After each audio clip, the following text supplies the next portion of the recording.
estar una vez más con nosotros en el Instituto Nacional de Desarrollo Jurídico. Agradecemos a quienes todos los lunes, todos los días, de 11 a 12 nos regalan su confianza. Hoy tenemos un tema bastante interesante, la reforma educativa, aprobado en días pasados. Por ahí vimos un estira y afloja sobre esta situación. Hemos visto los medios hablar mucho sobre este tema, pero precisamente por eso queremos que un experto en el tema nos aclare ciertos puntos y vamos a este lunes a trabajar con él un poquito como si tomáramos clase. Uno de nuestros catedráticos más importantes, el doctor Arturo Jiménez García, está con nosotros. Gracias, doctor, por estar con nosotros. Egresado de la Facultad de Derecho de la UNAM, licenciado en Derecho con maestría y doctorado también por la UNAM. Queridos amigos, que es uno de estos catedráticos que también imparte cursos aquí en el INADE, que también imparte diplomados, que también esperemos que sea parte de nuestra plantilla ya permanente de maestros. Encantado, es un honor para mí estar con ustedes. Gracias, gracias.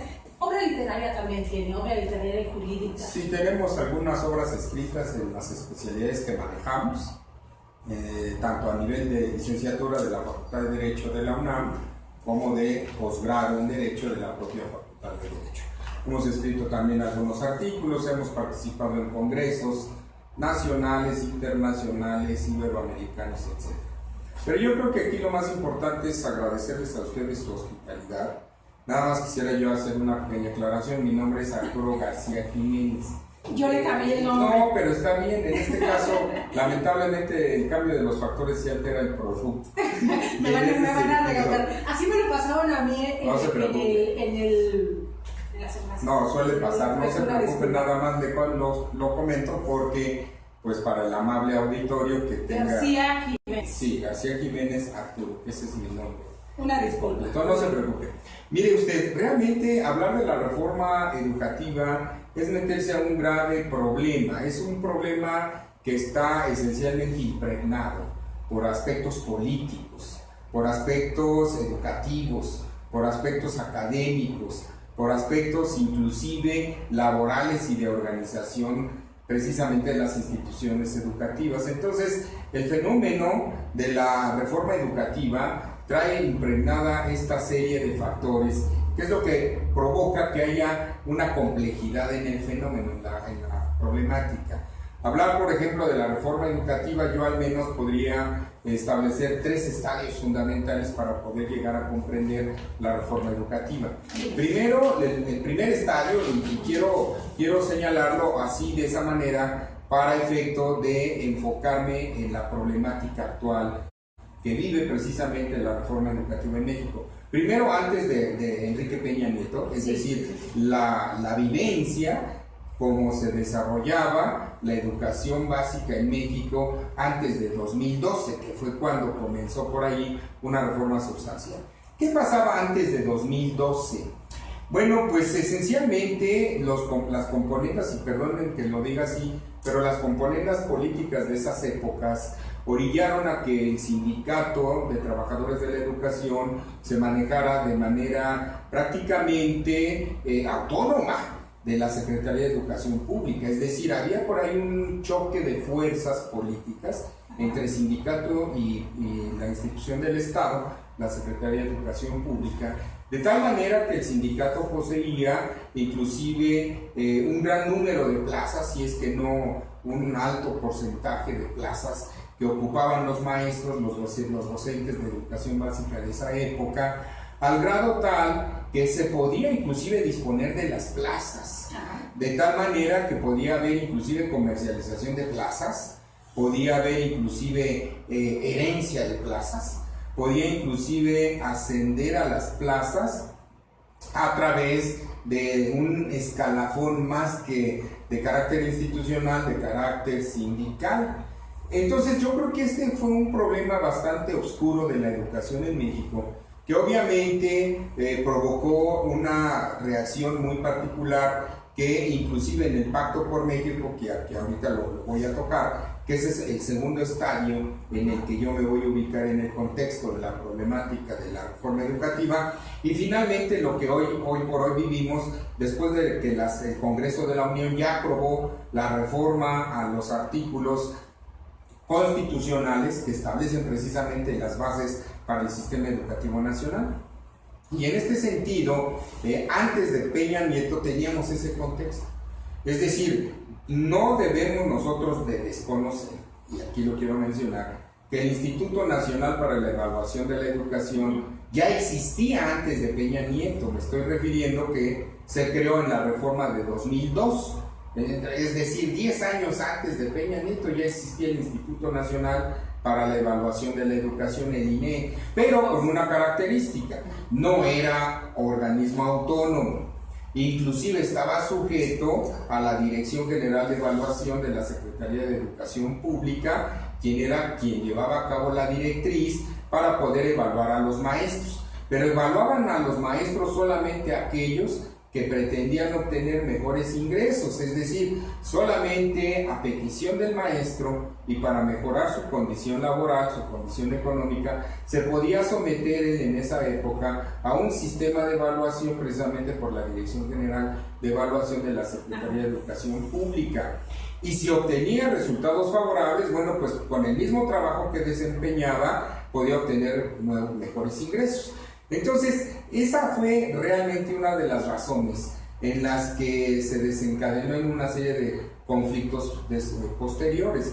Pero bueno, en ese sentido, el Sindicato de Trabajadores de la Educación pues llevaba prácticamente la directriz en el manejo de las plazas, las altas, las bajas, las nuevas vacantes, las nuevas plazas, la herencia de las plazas o la transmisión a los familiares de los docentes.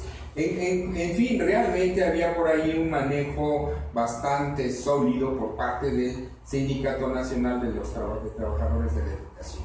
Y en ese sentido, lamentablemente, por una serie también de diferencias políticas entre, dijéramos, en la contienda electoral de 2012, pues hubo por ahí un revanchismo, una cierta rivalidad que provocó que en el Pacto por México que celebraron los tres partidos políticos, PRI, PAN, PRD, después de que asumió la presidencia Enrique Peña Nieto, estoy hablando de diciembre de 2012, se establecieran una serie de lineamientos y de compromisos para que una vez que se asumiera la presidencia y se ejerciera el cargo, se pudiese precisamente reformar de manera sustancial el procedimiento de ingreso y de selección de los docentes en materia de educación básica.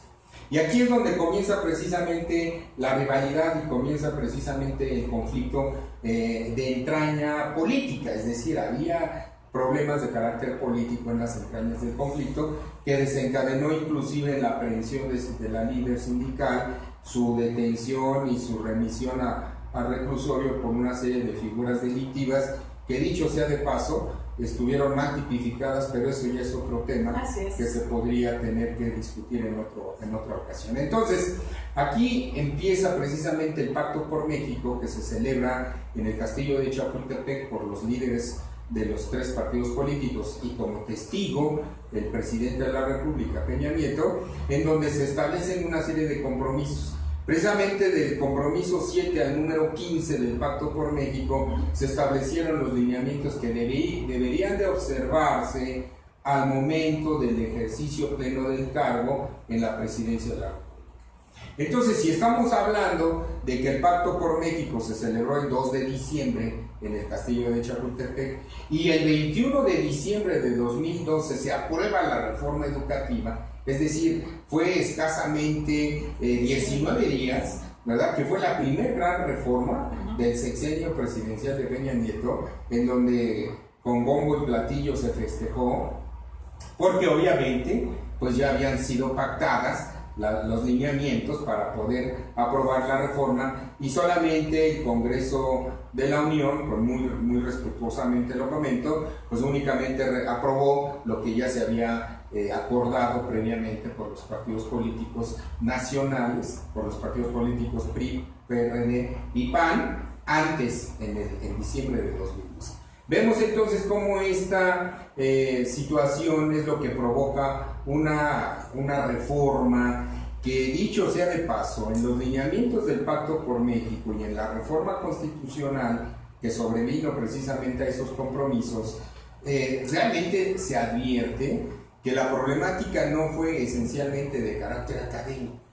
Es decir, los que nos hemos dedicado a la academia, los que hemos tenido la oportunidad de estudiar la maestría, en donde debemos obviamente manejar técnicas de la enseñanza, técnicas educativas, manejo de grupos, metodología, etc., nos damos cuenta que nada tenía que ver la metodología, nada tenía que ver la técnica de la enseñanza con esa reforma.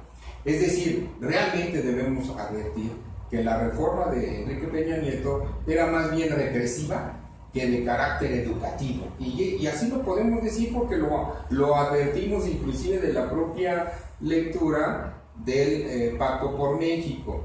Primero, uno de los compromisos es el Instituto Nacional para la Evaluación de la Educación se le da autonomía. Esa es el primer lineamiento y de los primeros compromisos del Pacto por México.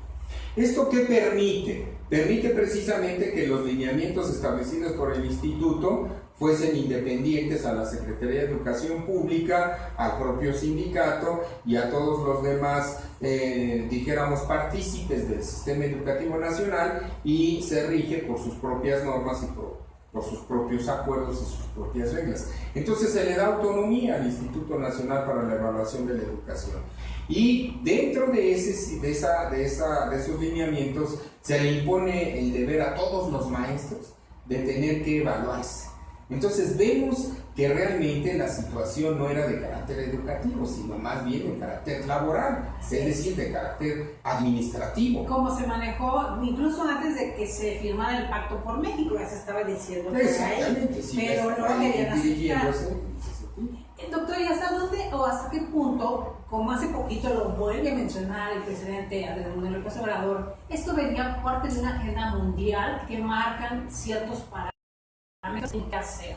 ¿Hasta dónde sí pudiera haber ocurrido esta situación? Bueno, lo que sí debemos nosotros saber es que la calidad de la educación se debe de optimizar a nivel mundial. ¿Para qué? Pues para que las directrices mundiales sobre los parámetros de calidad en la educación pues deben de tratar de alcanzarse, pero deben de alcanzarse a través de una metodología educativa adecuada, claro, técnicas de enseñanza, contenido temático de los libros de texto, directrices inclusive para la enseñanza, debe ser precisamente de corte mundial, los problemas de medio ambiente, las energías renovables, una mejor y adecuada manejo de los recursos naturales para efecto precisamente de mejorar y perfeccionar los sistemas de producción, etc. Yo creo que aquí nuestro país, lamentablemente en esa época, estoy hablando de 2012, se tergiversó la buena intención mundial de optimizar la calidad educativa, y yo creo que más que otra cosa se aprovechó esa directriz para tratar de someter a un sindicato que había sido rebelde, porque lamentablemente los medios impresos de comunicación no nos pueden dejar mentir. Ahí están las notas periodísticas de esas épocas en donde hubo enfrentamientos entre candidato que finalmente ganó la presidencia y la líder sindical, y bueno, pues desencadenó precisamente en llegar directamente a una evaluación de los miembros del sindicato, es decir, de los agremiados, que fueron todos los maestros y las maestras de educación básica, para efecto precisamente de someterlos. Entonces, creo que este sistema de evaluación no cumplía esencialmente con la finalidad de la reforma educativa. La reforma educativa mundial es para optimizar la enseñanza, exacto, para perfeccionar la metodología, para que el contenido temático de los libros de texto alcanzaran los estándares internacionales del conocimiento básico, pero que obviamente esto implica técnicas y métodos de enseñanza, objetivos, planes y programas de estudio, etcétera, etcétera. Cuestión que no fue... Para estandarizar de alguna forma, pero ¿cómo se puede estandarizar cuando tenemos en infraestructura, estamos muy por abajo de los países a los que queremos equipararnos? Digo, partiendo de esa premisa, antes del 2002, antes de esta reforma, primera reforma que se da con Fox, ¿Qué tanto había sufrido cambios o evolución el sistema educativo en nuestro país desde Vasconcelos? No, muy lento, había sido muy lento, muy lento. Realmente la reforma de 2002 era una necesidad, pero inacabada, no se cumplió con el objetivo. Solamente se creó el Instituto Nacional para la Evaluación de la Educación en 2002, pero no se terminó, válgase la expresión, con la reforma educativa en su esencia. En gran parte porque sabemos, igual a los medios, y ahí está la historia, cómo a los maestros se utilizaron como un clientelismo electoral. Es correcto. Y fueron las bases para hacer ganar a muchos. Se habló muchísimo de este pacto que hace el Bester con Felipe para ganar la presidencia. Y digo ganar entrecomillado porque sabemos cómo estuvo esta historia. Después nos dicen también los medios, y más ahora que ya se puede decir verdades que en ese tiempo no se de ser tan fácil, nos dicen también cómo es la que hace ganar a Erubiel y hace ganar a ciertas personas. Entonces, ¿en qué momento se permite que el sistema político o la mala política mexicana empieza a podrir también el otro sistema y es donde se crea este contubernio? Aquí el problema fue precisamente de carácter sindical. Es decir, sabemos nosotros que con las últimas reformas en materia laboral se permite precisamente una democracia interna de los sindicatos, cuestión que no se vivía en esas épocas.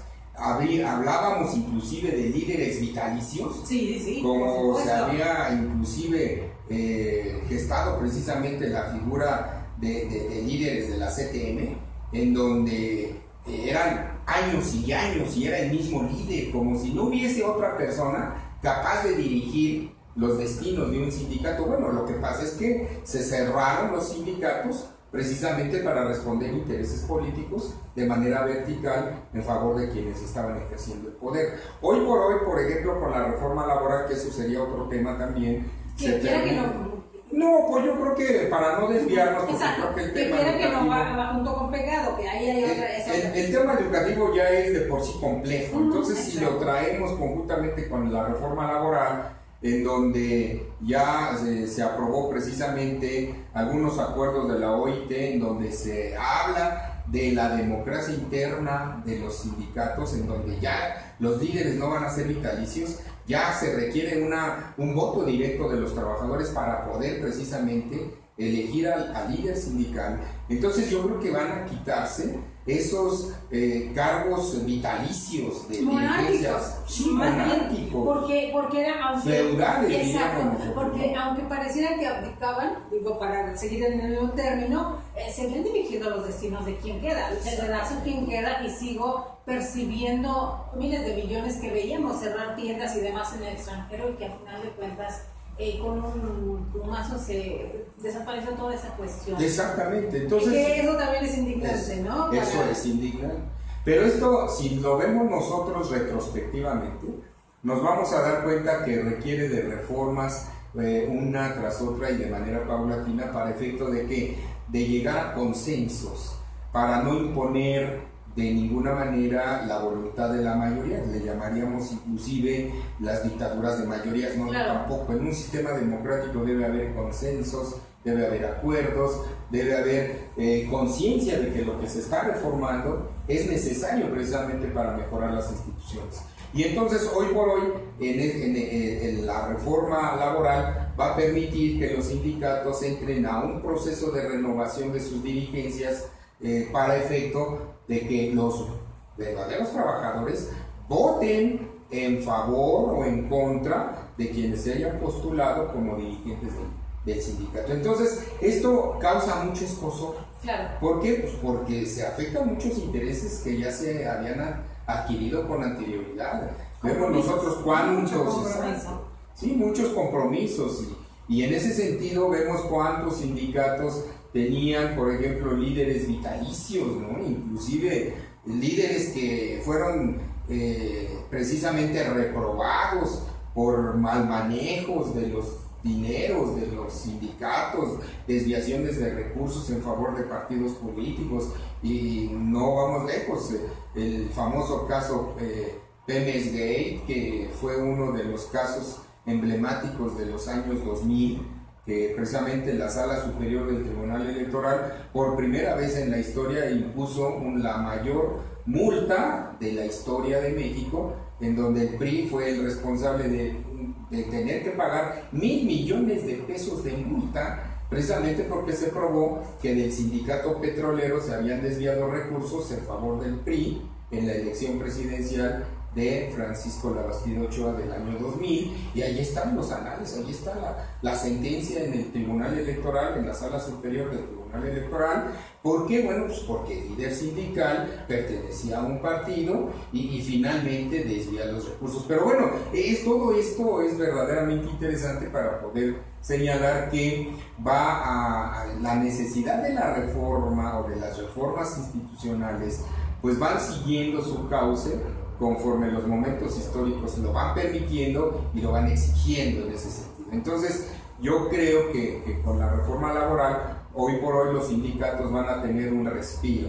Es decir, realmente se van a elegir a los líderes que sean idóneos para cumplir y salvaguardar los intereses colectivos de los trabajadores, y no para cumplir comparsas políticas o compromisos de esa naturaleza, y esperamos que al menos la reforma también surta sus efectos. Pero regresando al problema de la reforma educativa, entonces el Instituto Nacional para la Evaluación de la Educación tenía a su cargo la evaluación de las maestras y de los maestros. Inclusive en el Pacto por México y en los lineamientos se estableció que los maestros tenían que someterse a una evaluación. Si se aprobaban en la primera o en la segunda evaluación, se mantenían en la plaza y hasta dentro de 4 años tenían que volverse a evaluar. Al menos esa era la directriz. Los que reprobaran en la tercera oportunidad, es decir, primera reprobados, segunda también reprobados, y en la tercera oportunidad también reprobados, entonces, según los lineamientos de la reforma educativa de Enrique Peña Nieto, pues él tenía que optar por una plaza que no fuera docente. Es decir, ya con eso se demostraba su poca aptitud para la impartición de educación básica precisamente en estos niveles. Y entonces, para conservar su plaza, tenía que optar por un trabajo que no fuera de carácter docente. Y en ese, o bien por el retiro voluntario, que esa era precisamente una firma de renuncia. Sí, exacto, como una firma de renuncia. El acceso, por ejemplo, a los nuevos docentes en esa época se establecía a través de concurso de oposición. Ahora, no tengamos miedo a los concursos de oposición. Yo creo que eso tampoco ¿En qué consisten? Para que nos entienda nuestro público. Concurso de oposición significa la necesidad de ser evaluado por un cuerpo de expertos, de especialistas, en relación precisamente al manejo de las técnicas de enseñanza, de la metodología de la enseñanza, del manejo de grupos y obviamente del contenido temático de la materia o de las materias. Y digo que no debemos tener miedo a los concursos de oposición porque, por ejemplo, la Universidad Nacional Autónoma de México se caracteriza precisamente porque la mayoría de sus docentes, entre ellos me incluyo yo, nos sometemos a concursos de oposición, nos dan la definitividad y obviamente continuamos en la plaza porque ya demostramos ante un sínodo integrado por connotados académicos la aptitud en el manejo del grupo, técnicas de la enseñanza, contenido temático de la materia, etcétera, etcétera. Y creo que en este sentido pues se va optimizando la enseñanza y se va elevando la calidad educativa. Eso me queda muy claro. Lo que no es correcto es que en el sistema educativo nacional, en la época del 2012, se haya utilizado estos sistemas de evaluación, de concursos de evaluación, concursos de oposición, ¿para qué? Pues para beneficiar o para perjudicar a determinados docentes. Creo que ese fue precisamente el gran error de la reforma del 2012, utilizar la reforma educativa para reprimir a las docentes, a las maestras y a los maestros de educación básica. Como que querían hacer una decantación, pero entre cuates, ¿no? Exacto. Eso es lo que se percibió. Sí. Y de ahí es donde viene ese encontronazo. También está la otra situación. ¿Por qué la CENTE y por qué el CENTE? ¿En qué momento un sindicato permite desmembrarse e incluso luchar por algo. Bueno, la CENTE, que es la Coordinadora Nacional de Trabajadores de la Educación, realmente es un cuerpo disidente del Sindicato Nacional de Trabajadores de la Educación. Problemas sindicales, por supuesto, totalmente. Que no están de acuerdo con que se está Exacto. llevando a cabo las cosas y entonces formo mi propio sindicato. Exacto. Diríamos nosotros que es una figura paralela, pero desde mi punto de vista, bueno, pues solamente responden a sus propios intereses. Con todo respeto lo digo, porque pues, tiene una directriz el Sindicato Nacional de Trabajadores de la Educación y otra directriz la Coordinadora Nacional de Trabajadores de la Educación. Entonces, son dos cuerpos colegiados, representativos de ciertos grupos al interior precisamente del magisterio.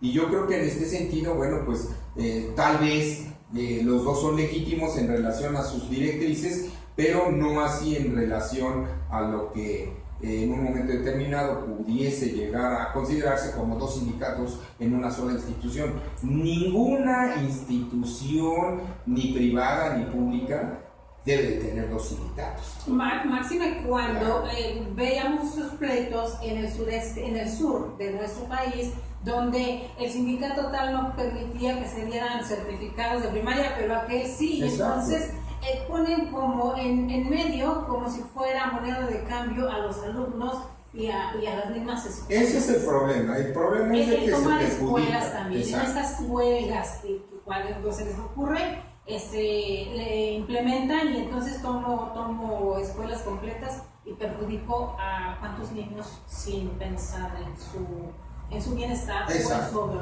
Ese es el problema realmente como resultado del enfrentamiento de dos directrices diferentes, disidentes, y que lamentablemente luego llegan a la utilización de la fuerza o de la violencia, que nada abona a la correcta y adecuada educación de los docentes. Y que tomaron como pretexto una reforma educativa que terminó siendo una reforma laboral para dirimir sus diferencias, pero ni siquiera las han dirimido, ¿no? No, todavía no.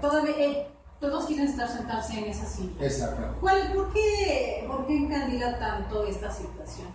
Ahí también está la otra parte, doctor querido, los sindicatos blancos, porque también les conviene muchísimo a los empresarios estos llamados sindicatos blancos. Bueno, es que aquí ya nos meteríamos al problema de la reforma laboral en el campo del derecho colectivo del trabajo y de manera particular la situación sindical.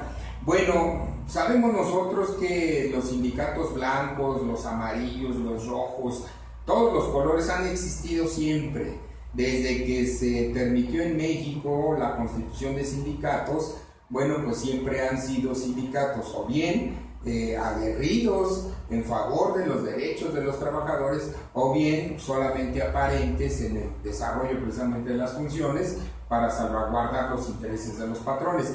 Pero yo creo que aquí sí se debe de considerar sustancialmente necesaria la participación de los trabajadores para elegir el sindicato que más le convenga al gremio, a los trabajadores, a los intereses de los trabajadores. Sabemos nosotros que el derecho colectivo tiene como finalidad equilibrar las fuerzas entre los medios de producción, el patrón, quien ostenta el medio de producción, y los trabajadores, quienes son titulares de la fuerza de trabajo. Entonces, el derecho colectivo de trabajo tiene precisamente a procurar un equilibrio de fuerzas, porque obviamente la desventaja del trabajador pues es abismal en virtud de que solamente posee su fuerza de trabajo.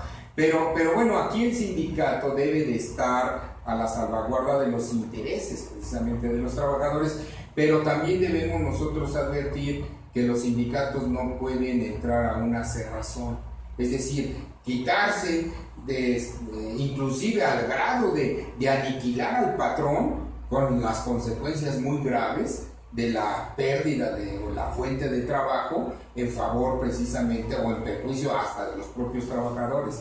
Creo que aquí el derecho colectivo de trabajo es una rama del derecho laboral que requiere mucha sensibilidad. Mucha sensibilidad, debe ser el justo medio para efecto de poder lograr el equilibrio de los medios de producción y obviamente sin aniquilarse unos ni desaparecer los otros, porque entonces no se cumple con el objetivo precisamente del derecho laboral, que es regular en forma equitativa o armoniosa las relaciones de producción. Pero bueno, ese es el campo, ese es el campo laboral que yo creo que sería otro programa necesario. Sí, y vaya que sí va a tener que regresar laboral, ya que comprometido para hacer otro programa en ese otro tenor. Claro. Pero en esta situación de los sindicatos, ¿qué tan importante es la labor que tienen sus dirigentes hablando de la reforma educativa? Porque ellos se preocupan, pareciera que vemos el grueso de la población, que se preocupan por cuánto gano y por cuánto me están exigiendo. Pero ¿en qué momento el sindicato también se preocupa por la parte que corresponde a ver si mis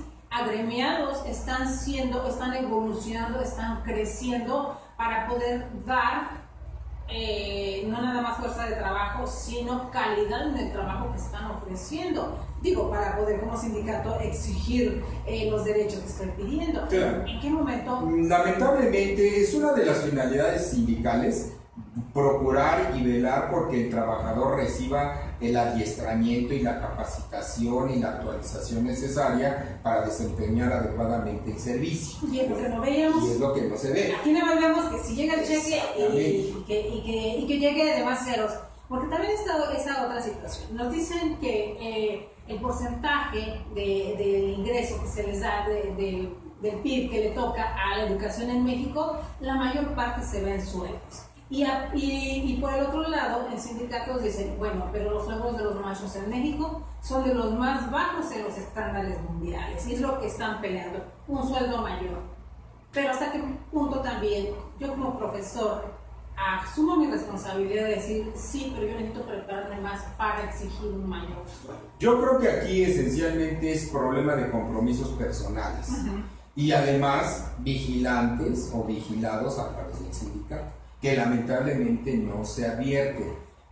Traigo a colación precisamente que el fenómeno educativo nacional básico, ¿verdad? Los factores que intervienen en este procedimiento de educación básica, primero, los docentes, es decir, el maestro frente a grupo, un elemento fundamental y esencial en varios factores. Primero, en el manejo del grupo, es decir, técnicas grupales que se deben de actualizar y de enseñar por parte de expertos con estándares internacionales y de acuerdo al nivel precisamente que se está impartiendo.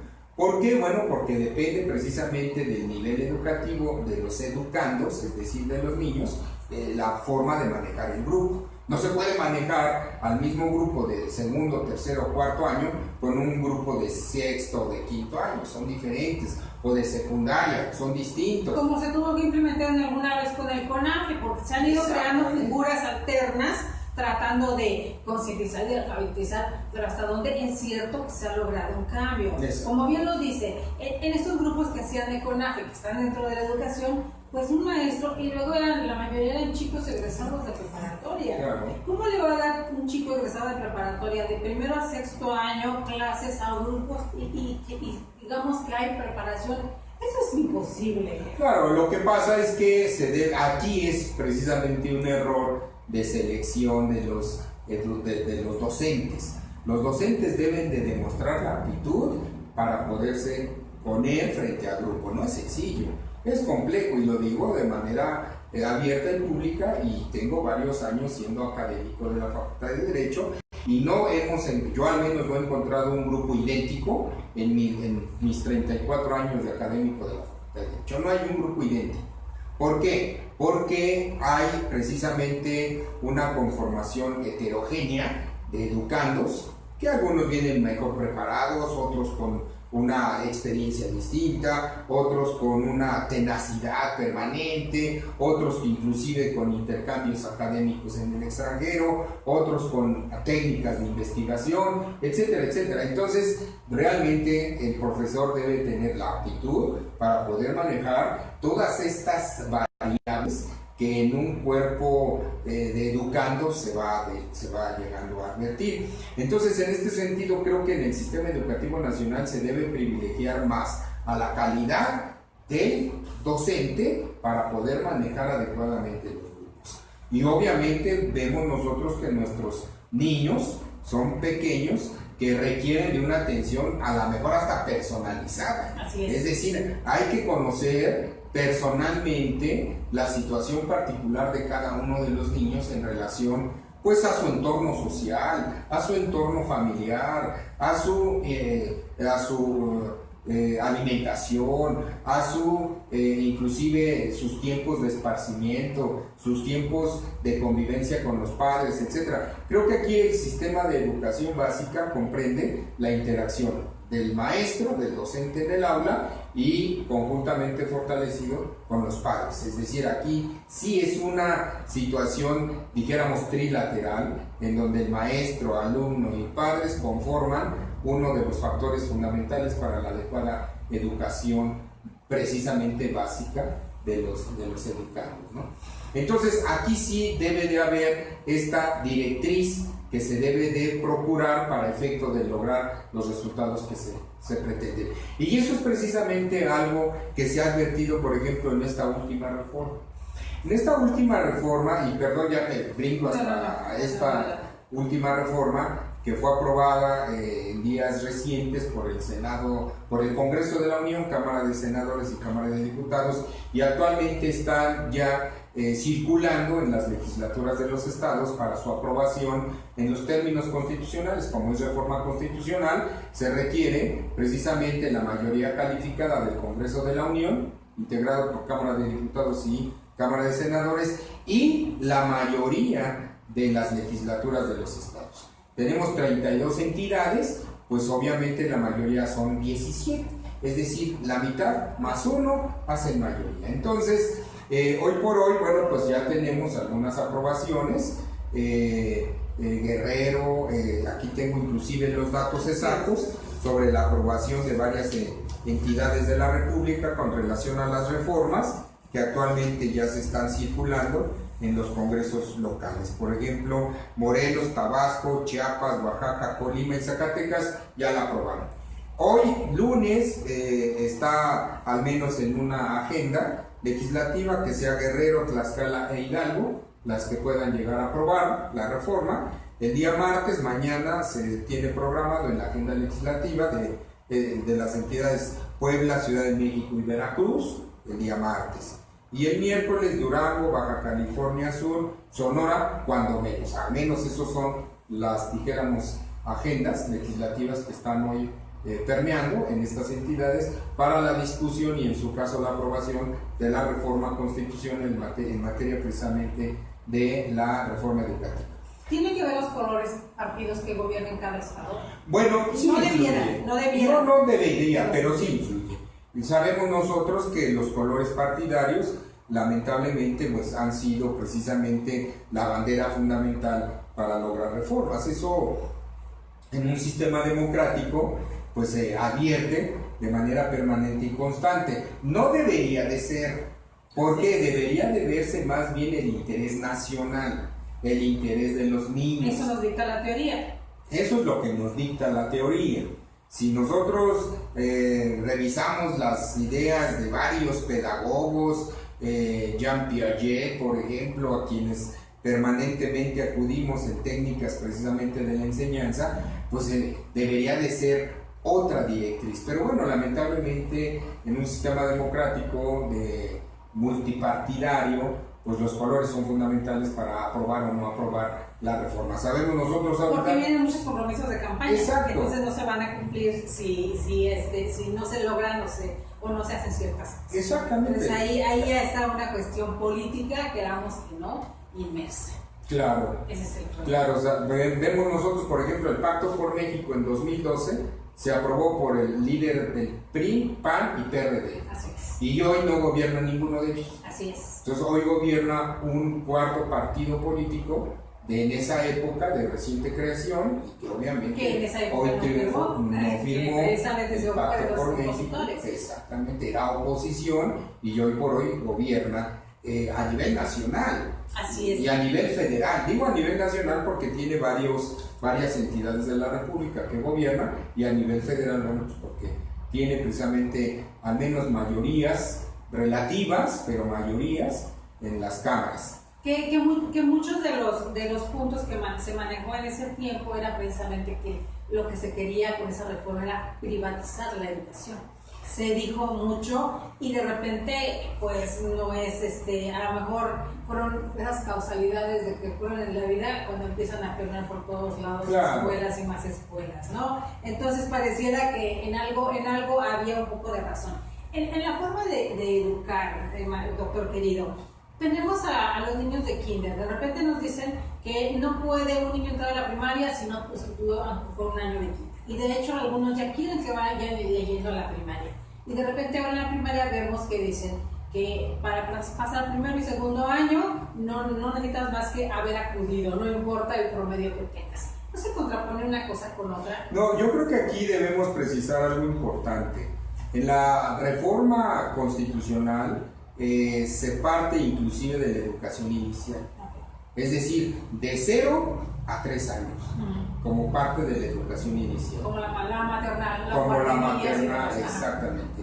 Como las estancias infantiles sí, que hoy por hoy están sufriendo mucho y que obviamente los CENDIS, que ha sido uno de los del sistema de educación inicial, que ha sido fortalecido y pregonado por uno de los, precisamente, de los aliados de la coalición de alianza que ganó la elección de Juntos Haremos Historia. Entonces los CENDIS son precisamente centros de educación de 0 a 3 años. Ahora, ¿por qué?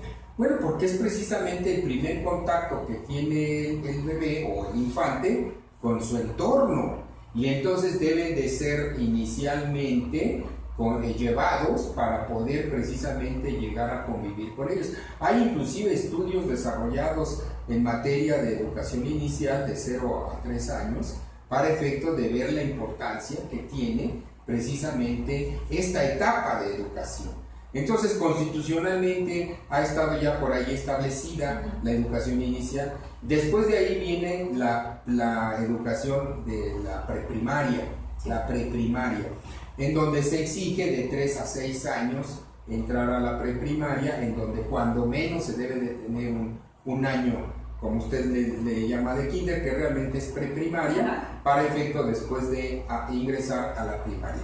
Entonces, antes de la primaria hay 2 estadios previos: la educación inicial de 0 a 3 años y la educación de preprimaria de 3 a 6 años. Y teniendo 6 años, entonces ya ingresan a la educación básica, a la educación primaria. Entonces, aquí, ¿cuál es la razón de iniciar al menor o al infante a convivir o a interactuar con su entorno social? Porque ha habido estudios de especialistas que han advertido precisamente la seguridad y el buen desarrollo psicomotor, de interacción, inclusive de carácter sociológico, que tiene el menor cuando pasa esta primera etapa precisamente. Algunos le llaman motivación inicial, otros le llaman estimulación temprana, etcétera, pero realmente pues es educación inicial, que es de 0 a 3 años de edad. Entonces, esto va a permitir, por ejemplo, que dentro de ese sistema el ejercicio físico del infante, del menor, eso permita precisamente que vaya logrando tener una seguridad en lo que él hace, en lo que él piensa, en lo que él ve y en lo que él cree. Entonces yo creo que esto es precisamente parte de la educación básica que en el sistema educativo nacional ya se está implementando.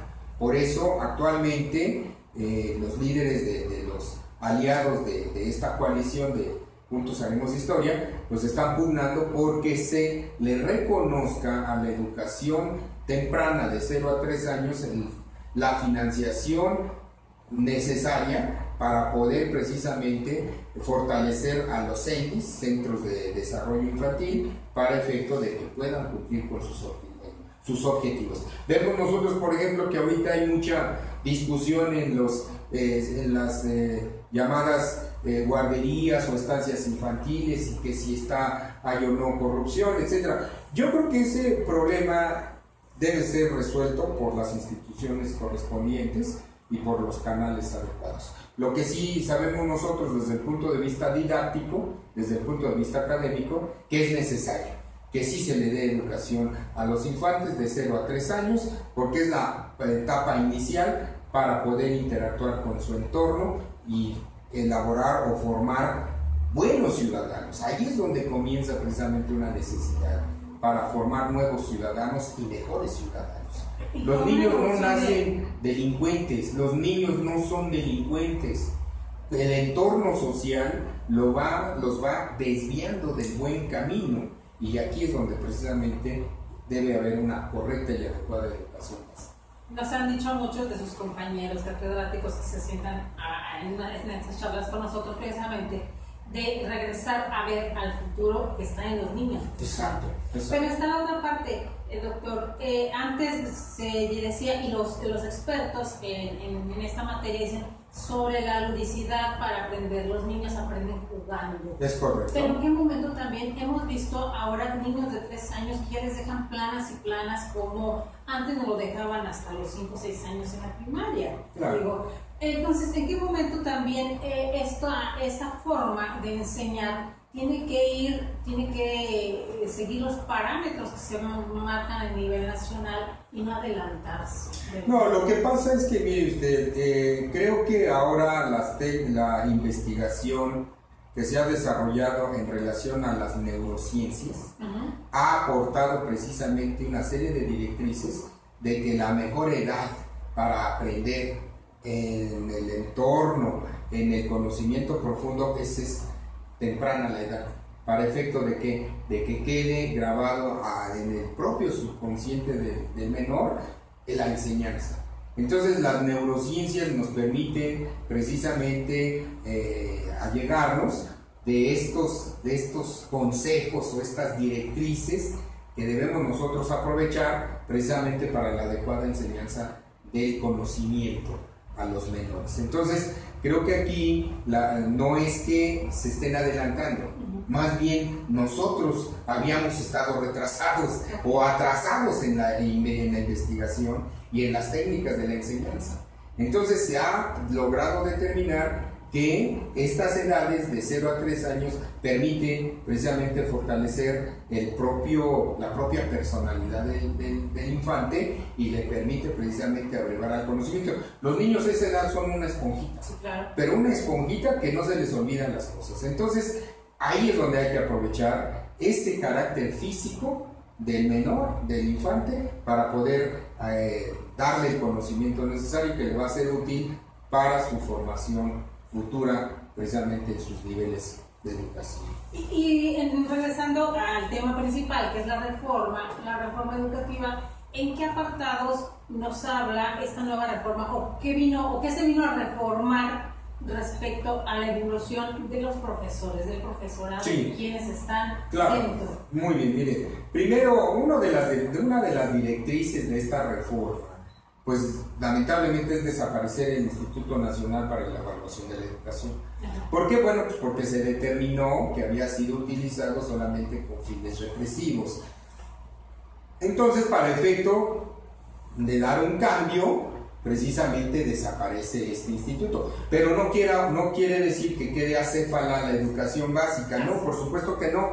Inclusive se crea precisamente el Centro Nacional para la Revalorización del Magisterio y la Mejora Continua de la Educación. Esto es lo que se crea con la nueva reforma. Se llama Centro Nacional para la Revalorización del Magisterio y la Mejora Continua de la Educación. ¿Qué va a tener a su cargo este Centro Nacional? Pues funciones precisamente de capacitación y actualización de los docentes de estos niveles. Es decir, ya no se les va a someter a un examen represivo con efectos sancionatorios. No, ya no se les va a someter a estos exámenes de que en caso de que no los apruebes, fuera. No, yo creo que aquí lo que se trata es de crear maestros idóneos, capacitados y actualizados. ¿Y eso cómo? Pues también educándolos. Creo que esto es algo bastante importante. Si hay maestros de maestros, bueno, sí, hay maestros de maestros. Y eso es lo que precisamente tiene como finalidad este Centro Nacional para la Revalorización del Magisterio. Detectar las deficiencias de los maestros y enseñarles.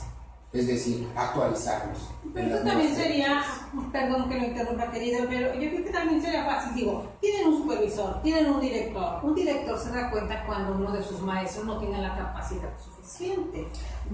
Yo creo que sí, por lo siguiente, porque obviamente sí se detectan las deficiencias y entonces ahí se le debe sugerir al docente de que acuda a este instituto para efecto de lograr precisamente actualizarse y recapacitarse, válgase la expresión, capacitarse. Ahí sería asumir la responsabilidad, la Claro, autocrítica, partiendo de que si queremos hacer un mejor país, pues tenemos que empezar por hacerlo desde uno mismo, ¿no? Sí, nos queda claro. No nada más estar por el cheque, porque lo que estaba pasando, cuántos aviadores por ahí resultaron, gente que estaba percibiendo los sueldos de hasta de cuántos maestros era una misma persona, ¿no? Efectivamente. Entonces, acabar con la corrupción, que es una situación complicada, sería uno de los primeros pasos a empezar a dar para esta nueva reforma. Yo creo que sí, esencialmente. Creo que al menos la intención de esta reforma es partiendo de la base,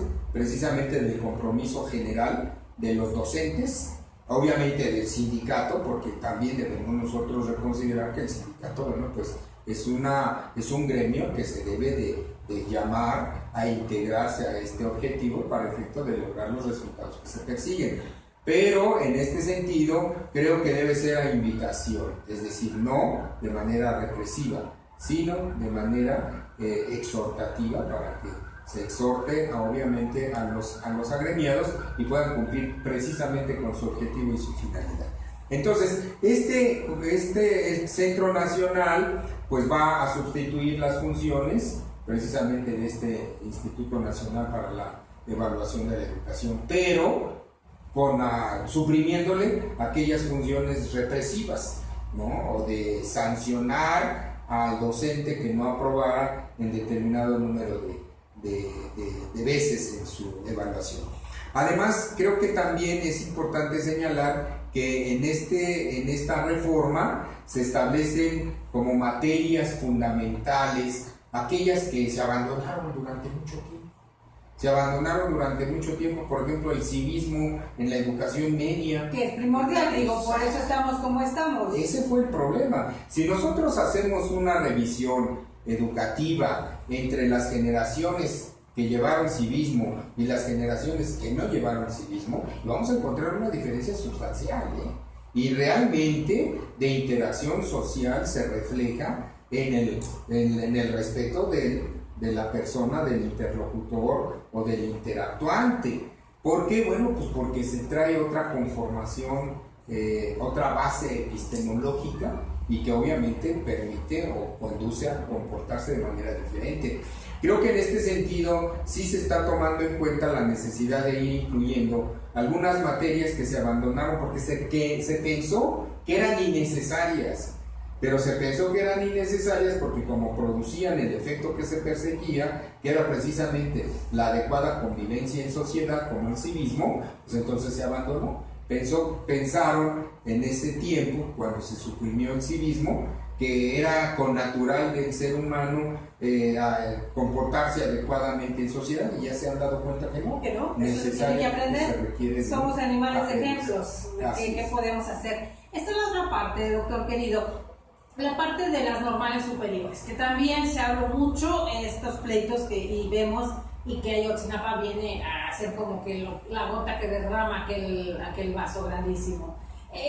Dentro de la reforma se tiene contemplada esta situación. Bueno, no específicamente, porque recordemos nosotros que la reforma es reforma constitucional. Obviamente se les reconoce la autonomía a las universidades, y en este caso, bueno, pues obviamente el sistema educativo nacional sí comprende la mejora de los sistemas educativos, precisamente de las normales, normal de maestros y la normal superior, para efecto de que los egresados cumplan con el perfil necesario que se exige en la reforma en materia precisamente de técnicas de la enseñanza y obviamente en las nuevas materias que se manejan. Una de ellas precisamente el civismo, que ya se había abandonado hace muchos años. Porque en ese se radicalizaron las opiniones al respecto, ¿no? Que las normales superiores eran como el caldo de cultivo para un socialismo que se quería implementar o implantar en un país. Y sin embargo, muchos tuvimos maestros que venían de las normales rurales y eran muy, muy buenos maestros. Digo, a mí me tocó uno que incluso fue compañero con Lucio Cabañas, precisamente de Ayotzinapa, fue mi director y le mando un saludo al maestro. Entonces, sí te enseñan una forma de vida diferente. A lo mejor socialismo sí, pero causado al bien común de una comunidad. Claro. Entonces hay diferentes formas de pensar, uno lo entiende. Pero hasta dónde no, sí. Inclusive hoy en la reforma Ajá. se establece la posibilidad precisamente de la educación bilingüe, con el respeto de las lenguas de los pueblos originarios, precisamente respetando sus costumbres. Entonces, en la actual reforma se está mirando más hacia el destinatario de la educación, que son los niños de comunidades indígenas, que se les debe de respetar su lengua originaria y precisamente darles la enseñanza básica en el idioma castellano. Entonces yo creo que aquí debemos nosotros partir de que se está mirando más por el destinatario de la educación que por el que la imparte. Eso nos da una visión, eso nos da una idea de hacia dónde vamos. Así se prevé una evolución a favor de yo creo totalmente los que sí. educandos. Totalmente, yo creo que sí. Creo que con las nuevas materias que se está viendo, obviamente con la educación inicial, con la introducción de nuevas materias como es precisamente civismo, fortalecer matemáticas, fortalecer el respeto al medio ambiente, materias precisamente ecológicas para proteger el medio ambiente. Creo que esto se está mirando más hacia el futuro que tratando de sancionar a los docentes por hechos del pasado. Creo que nuestra finalidad, la finalidad de la reforma es mirar a educar nuevas generaciones dentro del entorno social y respetando esencialmente al medio ambiente. Creo que esa es la finalidad. Siendo experto en el tema, doctor querido, ¿cómo vislumbra usted, ya que sean aprobadas la mayoría, que se espera que sea de esa forma en los estados, habrá revueltas o no por parte de los sindicatos de acuerdo a cómo queda la reforma? Yo creo que no. Yo creo que el sindicato debe cumplir con su perfil, que es salvaguardar los intereses del gremio, es decir, de los docentes. La Secretaría de Educación Pública, el Centro Nacional para la Revalorización del Magisterio debe cumplir con sus objetivos y creo que el esfuerzo conjunto va a lograrse precisamente con los resultados que se persiguen en la educación básica. Mejorar la educación en los niños, tener educación de calidad dentro de los estándares internacionales que obviamente permitirá una competitividad adecuada de nuestros educandos a nivel nacional e internacional. ¿Qué parte, ahí como académico, usted como maestro, qué parte cree que corresponde a los padres de familia, de todos los niveles, poner en esta nueva? Yo creo que la vigilancia permanente del educando, es decir, de su hijo, de que cumpla con las indicaciones educativas, la elaboración de tareas, la elaboración de trabajos, la elaboración de visitas, de ejercicios cívicos que le exija la escuela y los maestros para bienestar del alumno. Creo que aquí el encubrimiento que puedan por el alto amor que le tengan al niño, lejos de beneficiar, lo pueden llegar a perjudicar. Y yo creo que una educación objetiva, fundada precisamente en métodos científicos, es lo que nos va a permitir lograr los objetivos que se presentan. Como profesor de alumnos en la Facultad de Derecho de la UNAM, como profesor también de maestrantes y doctorantes o de gente que acude a diplomados, ¿cómo percibe esta situación? A veces los papás, cuando los chicos ya entran a la preparatoria, ya los mismos chicos no quieren que los papás se acerquen.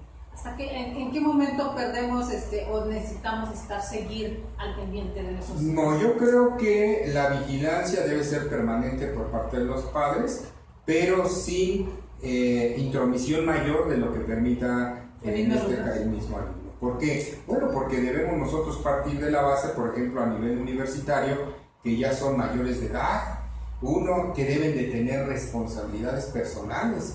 Dos, que deben de asumir sus compromisos y responder frente a la Universidad Nacional el desarrollo de su preparación académica. Creo que nuestra Universidad Nacional, que se ha considerado como la Universidad de la Nación, es precisamente la institución que permite la movilidad social y además es gratuita, es laica, de calidad. Y digo de calidad porque realmente estamos de alguna forma evaluados, inclusive como Universidad Nacional, por organismos nacionales e internacionales, que son los que nos van dando el ranking en materia internacional. Y creo que en este sentido estamos logrando el objetivo que requiere México: preparar los profesionales con alta calidad académica, con compromiso social y sobre todo con respeto esencialmente humanitario. Así es, doctor.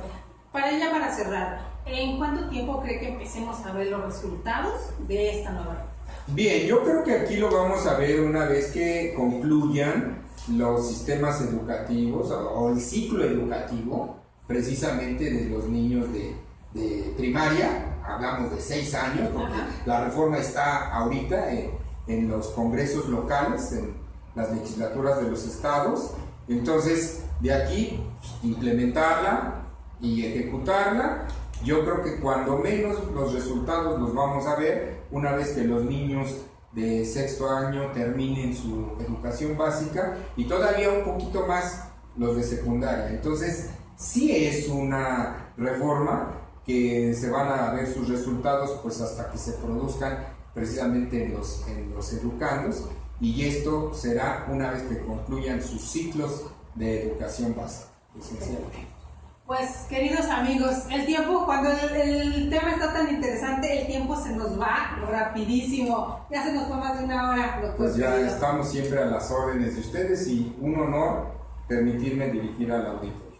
Pues queda comprometido temas sobre reforma, no solamente educativa, vamos a ver cómo va caminando. La otra, la reforma laboral, que le digo que también va por ahí de la mano. INADEP TV siempre tiene las puertas abiertas. Encantado, muchísimas gracias. Usted nos dirá cuándo, con todo el gusto del mundo lo recibimos. Qué amable, muchísimas gracias, y a su auditorio, muchísimas gracias por su tiempo de estar siguiendo nuestra transmisión. Muchas gracias. Pues, queridos amigos, les agradecemos desde el Instituto Nacional de Desarrollo Jurídico que hayan estado una vez más con nosotros. El tema sobre la reforma educativa, vaya que es un tema que da para mucho. Creemos también que este programa va a dejar mucha tarea para muchos de ustedes. Ahí ya saben, como siempre, esperamos sus cuestionamientos, sus preguntas, que se las haremos llegar al doctor Arturo García Jiménez. A la orden, sí, Muchas gracias, doctor. Gracias. Recuerden, también mañana estamos con el tema de salud y justicia, los martes de salud y justicia, como siempre, a las de 11 a 12, con el licenciado Daniel Rojas López. Los esperamos el día de mañana, y a nombre de todo el equipo del Instituto Nacional de Desarrollo Jurídico les agradecemos su presencia. Soy Delia Linares Alvarado. Tengan una buena tarde. Muchas gracias. Muchas gracias.